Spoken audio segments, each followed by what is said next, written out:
born to protect and serve, so she could hardly get behind the wheel on these death-trap roads where she'd probably end up mowing down innocent civilians and maybe some farm animals while she was at it.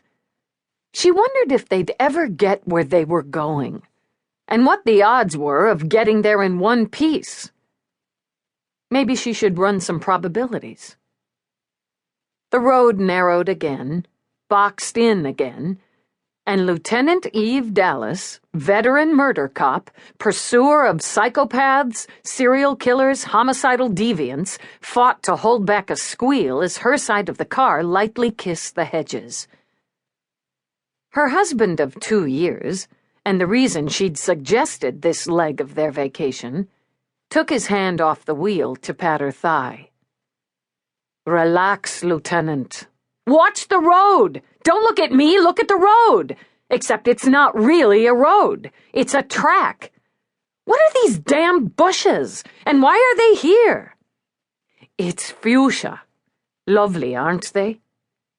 They made her think of blood spatter, possibly resulting from a massacre by a battalion of farm animals. They ought to move them away from the stupid road. I imagine they were here first. Ireland wound through his voice a lot more appealingly than the road wound through the countryside. She risked a glance in his direction. He looked happy, she realized. Relaxed, happy, at ease in a thin leather jacket and t-shirt, his black hair swept back from that amazing face. Another killer. His eyes so rich a blue it made the heart ache. She remembered they'd nearly died together a few weeks before, and he'd been badly wounded. She'd thought. She could still remember that breathless instant when she'd thought she'd lost him. And here he was, alive and whole. So maybe she'd forgive him for being amused at her expense. Maybe. Besides, it was her own fault.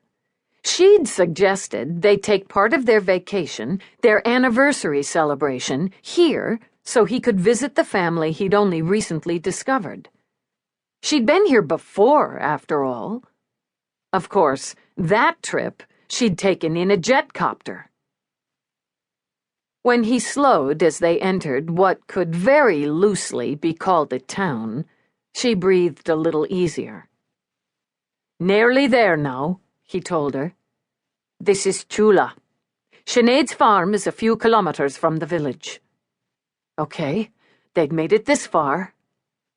Ordering herself to settle down, she scooped a hand through her choppy cap of brown hair. "Look there. The sun's breaking through."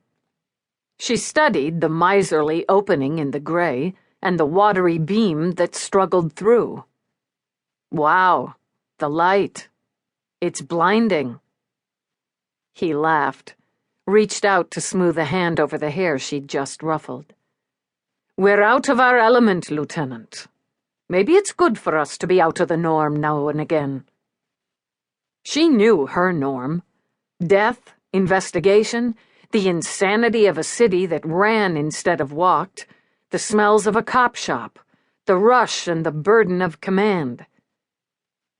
Some of that had become Roarke's norm in the last couple years, she mused. He juggled that with his own world, which was buying, selling, owning, creating pretty much every freaking thing in the known universe. His beginnings had been as dark and ugly as hers. Dublin's street rat, she thought.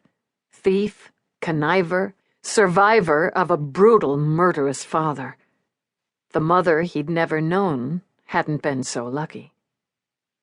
From that, he'd built an empire. Not always on the sunny side of the law. And she, cop to the bone, had fallen for him despite the shadows. Or maybe because of them. But there was more to him than either of them had known, and the more lived on a farm outside of the little village of Tula in County Clare. "We could have taken a copter from the hotel," she said.